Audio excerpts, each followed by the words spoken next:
Right. Welcome to Six Figure Souls Doing Good and Making Money, the weekly podcast where I highlight entrepreneurs who have left the grind and designed businesses in alignment with who they are. This is a very special season 9 where I'm interviewing the co-authors of our third collaborative book in the Ultimate Guide series, Leaving Your Legacy. I'm your host, Camille Miller, an internationally known business strategist and life amplifier. I am also the founder of the Natural Life Business Partnership and the Soul Professional Society, and now the Soul Professional Business School. I have in the studio today Tricia Livermore, and she is a heart-centered mindset coach. She wrote a chapter for us entitled Courage for the Next Step, the Self-Love You Need for the Life You Crave. Welcome, Tricia, to the studio today. Yeah, thanks for having me. I'm happy to be here. You are so welcome. So I always love to start off with telling our listeners about you, what you do, who your clients are, how you help. So can you tell us a little bit about you? Yeah, absolutely. So I call myself a heart-centered mindset coach because I spent most of my life not in my heart space and mostly in my mind space. Ooh. So through a healing journey that I talk about in the chapter, it's really about how do we find the self-love that we need for ourselves. And I've got I've 20 years in corporate. I'm also a serial entrepreneur.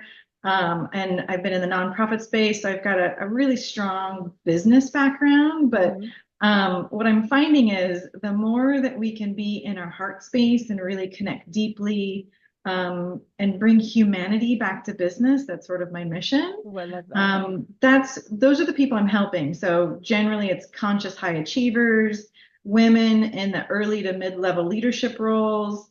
And I also really want to work with people who experience spiritual loneliness because it's a lonely world out there when you're a spiritual, conscious entrepreneur, and I love being able to support those women. I love that. Can I ask, what did you do before this? Before you became, because I always love the journey. Before I became a coach, Yeah, yeah. Before you started helping these very specific people in mindset. yeah, so I was in corporate America for 21 years. I was in basically a tech finance industry. Um, Mm. and I was for many years, I was in a vendor and business management organization where we managed the financials of very large um, international contracts. So because I was in tech, it was essentially the IBMs, the HPs, the Dells of the world, the Wow. contracts. So I did that for a very, very long period of time. And yeah, and then I got completely burned out.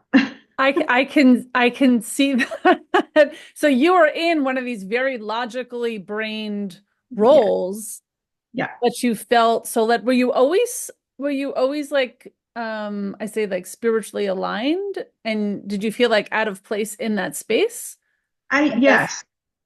Yeah, yes and no. So I think there was always this desire to find my own spiritual faith Hmm. that resonated with me. So I call myself post-Catholic. You know, I did the whole Catholic thing, Me too. recovering.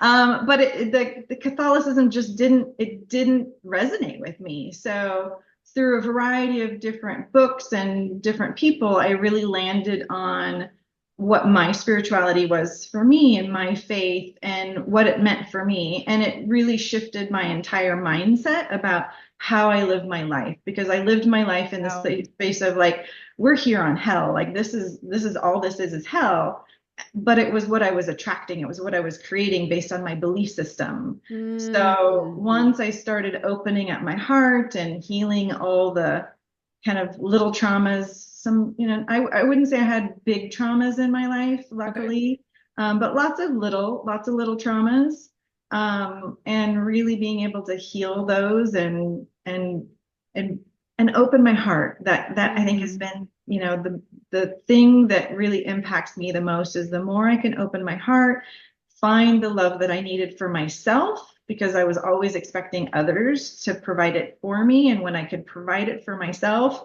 my whole world changed. Wow. So this spiritual awakening, I take it took years because they usually do, right? And we're still awakening, all of us, Yes. Yeah, right? it's definitely a journey. I've had, I would say I had my major dark night of the soul, as I mentioned in the chapter, and I've even had like a minor dark night of the soul since then. And I think it's just a journey. Like how do we be a really conscious human being in this world that sometimes feels like total chaos? Hmm. How do we manage our energy and manage our own mindset? And then model that for others so that others can see that we can live differently if we choose to. I love that. So is this what you experienced? The same client that you are looking for? Are most of them in these corporate jobs, but they're going through this spiritual awakening and trying to figure out who they are? I love the recovering Catholic. There's a lot of us out there. Right? Yeah. And I think a lot of people are realizing that the dogma of religion isn't working for them. So they're looking for a new way to be. And I think we also realized that the world we lived in pre-pandemic, through the pandemic, we realized this is not sustainable. This constant need for driving and performance and working a million hours, like there's more and more and more people who are like, I'm done. I can't do it. I'm out. And so I really love to be able to support people who might be in corporate and are noticing like the way that we need to do things in the corporate space needs to change. And so I'm equipping women generally who are in that leadership space, who are surrounded by, mostly men and a very typical traditional model, helping to support them find their authenticity, and and feel successful in their life. And most of the time, what I'm finding is success for them is harmony. Like, how do they blend both their family and their Mm, work life, and not move down into that burnout space, right? yeah. So a lot of those are my clients. And then, generally there's always some spiritual aspect to that. Regardless of whatever their faith is, makes no difference to me. Right. But how they want to open their heart, how do they have their own self-love? How are they taking care of themselves in every aspect of their life? I love that you define success as harmony. I've never heard that before, but I'm going to try to remember it because I like that. It's not usually a number, but it's just things flowing in all areas. I say wealth in all areas of your life, Yes. right? So you don't have to worry. You're kind of in that flow state. You feel fulfilled in many of your different areas because everyone has about 5 core areas, right? It could be their physical health, their relationships, their work life, their home life, their kids. Everyone's 5 are different, but yeah, I call it the circle of life. That is beautiful. Do you feel that since the pandemic, you touched on this a little bit, that more people are just saying, I'm done here. Like I'm not in the corporate world. I'm finding more people are going into entrepreneurship or a creative role of some type where they're more authentic. Yeah, I'm in another community of people that most people have left corporate, Yeah. or are in transitioning to wanting to leave corporate because they're completely burned out. The model isn't working any longer. And I think what we'll find is that the more people who choose to leave and put um, their harmony and their love and their heart first in their life, yeah, it's scary. And sometimes they're very risky decisions. But the more that people are doing that, the more the rest of the world will have to change. And then as the Mm. people come out or heal during that time, they can show up differently, right? So really being able to shift how we do business. So for example, like I'm a solopreneur. I don't enjoy being solopreneur. So I work with other solopreneurs to collaborate. Like we Yeah. create workshops together. It's not about the business structure. It's about how do we co-create together? how do we share our experiences, our knowledge, our wisdom, in a way that really helps to transform others. And Mm. honestly, it's really about feeling not alone, right? Like feeling like you're not alone in this world, because we all get in that space where we're alone, we're lonely, and we don't have people who support us. So being able to offer that to others has benefit for myself and for the clients that I work with. Yeah. I think more people now are looking for community than ever before. Like I even feel like years after the pandemic, people Yeah. were kind of good with everything. But now I would say in the last 12 months, like where we are, even I'm like, I gotta get out. Like I've worked at home on a computer since way before the pandemic. So the pandemic didn't really change my life. But now I crave more in-person stuff. Like just let me get out of here. Like even people starting going back to gyms and community, like just places to be. And it's not always food and alcohol, but there even book clubs I've seen come up. Like someone just asked me to join a women's circle. I was like, I'm in, just tell me when. Like just get me out of the house to have intelligent conversation with other people that is not on Zoom. Yeah, so I feel like more people are looking for community and a way to say, "Oh my gosh, me too." Like Yeah. that is exactly how I feel because we've gotten to a place where we can meet people all over the world. So we're building relationships, but it's very different than the energy we feel when we're with each other. Like I still feel energy with each other over Zoom, Mhm. right? But being in person with someone is a totally different experience. And I think that's why we see this explosion in travel that we're seeing now as well. People just want to explore now that Yeah. they can again. Yeah. So and it's not going back to the way it was. It's just this is our new future. And it's going to be more interesting. I find less and less people on social media today because they're Yeah. just not playing the game anymore and they're tired of flaunting all their stuff and they're looking for actual relationships. Yes. Yeah. Yeah. And I think the pandemic helped to trigger that. Yeah, I Um, agree. so that I we could agree. see that, connection matters. Like our relationships matter. And I have some amazing friends online. Like I have like the most wonderful and amazing conversations. Yeah. And to your point, like there's nothing the same as being in person. Yeah. And so, yeah, it is really important to be able to create the community that you desire. Yeah. I'm meeting I've had an accountability. Actually, she's a co-author in our book. She's been in all three of my books. She's lived in London. We're accountability partners. We talk every single month. We message. We've never met in person. Never met in person. And I introduced her to another friend in Canada who put together this trip to Costa Rica, and we all decided to go together to meet each other. How Isn't that so fun. so cool, right? So there's like 10 or 12 of us all flying to Costa Rica to meet each other Oh, that that sounds we've amazing. never met in person. Yeah. And I was like, we'll just like kind of walk through the jungle and like do like, yeah. Yeah. So it'll be just I can't even and I have another person that is coming. Actually, she's in the book too. All these people. She's in the book too, who's in from New Zealand and is coming to New York for the first time. So I was like, you just tell me when you're here and I will meet you in New York. Like I will meet you in the city. Like I live too close to the city, so I don't go in because I live to like it's not a big thing to me. But I was like, Right. you let me know. I will come into the city and see you because I've only met these people online. It's Yeah. Yeah. wild. Yeah. It's Yeah. a very it's fun, but I feel like there is nothing like hugging someone that you have a deep relationship with, but you've never been in person with. I know. Through another program I did a few years ago, three of us sort of became friends, and we have a biweekly call. We've had a biweekly call for 2.5 years now.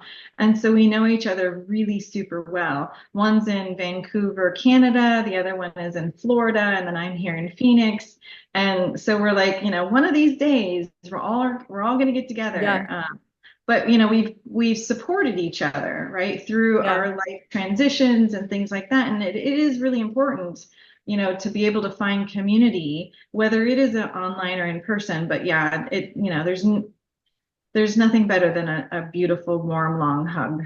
I agree. Agreed. So I want to just jump into your chapter a little bit, just to give everyone the chapter title again is Courage for the Next Step, the Self-Love You Need for the Life You Crave.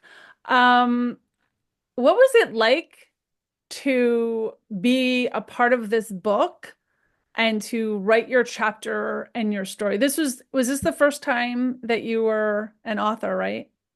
Yeah. I'm a contributing author in a book that's like 365 quotes. So I have like one page Okay. in a couple different books, but this was a totally different Yeah. experience. This, the experience that I had in this is I really wanted to share about my life. And I remember being really stuck and talking to you. I'm like, I don't know what to say. And you're like, just get to your computer and just start writing. Just let everything flow out. And I had like 5,000 words. I was like, oh my gosh, now I have to pare it down to 3,000. How am I going to do this? And I was just reading my chapter this morning again. I was like, oh, I had to really be super succinct in a lot of these different areas. I think what I noticed for me is what I thought was my pivotal moment of a trend of a major change in my life, it actually started earlier. So by writing it out, I Mm, noticed that the key pivotal moment started sooner. And I didn't really notice it because I didn't have any massive change. There was no significant change in my life, yeah. but it was a mindset shift that people and relationships matter. And the more I leaned into that aspect, the more I found greater boundaries, the more I had better care and concern about my well-being, the more Mm, I worked on my own healing, noticing that we all project, right? So we all project how we feel about ourselves. And if we feel really good about ourselves, we're projecting joy and harmony and peace and love.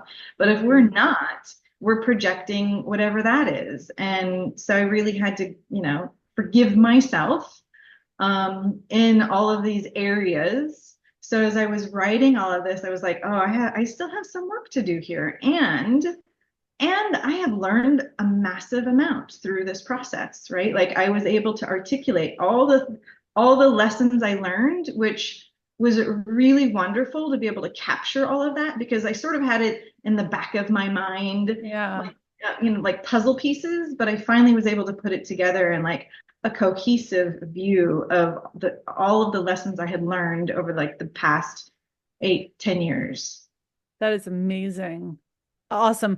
Do you feel like this chapter is the start of maybe your own book or something greater?